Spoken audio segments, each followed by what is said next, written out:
ആരൊക്കെയാ ഈ ചത്തുപോയവര്? 150 വർഷങ്ങൾക്ക് മുമ്പാ. അന്ന് ഇവിടെ മൂപ്പ് ഭരിച്ചിരുന്ന പ്രതാപശാലിയായ ഒരു കാർന്നവരുണ്ടായിരുന്നു. ആ കാർന്നവര് തഞ്ചാവൂരിൽ നിന്നങ്ങാണ്ട് ഒരു നൃത്തക്കാരിയെ മേഡമെ കൊണ്ടുവന്ന് താമസിപ്പിച്ചു. നാഗവല്ലി എന്നായിരുന്നു ആ തമിഴത്തിയുടെ പേര്. തമിഴത്തി വേറൊരാളുമായിട്ട് സ്നേഹത്തിലായിരുന്നു.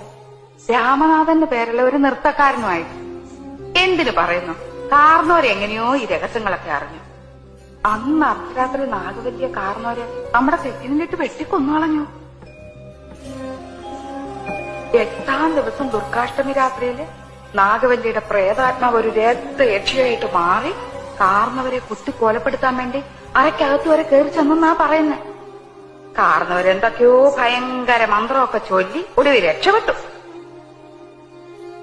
അതിൽ പിന്നെ നാഗവല്ലിയുടെ പ്രേതാത്മാവ് തീരാപ്പകയോടെ ഈ തറവാട്ടിലൊക്കെ അലഞ്ഞടക്കാൻ തുടങ്ങി.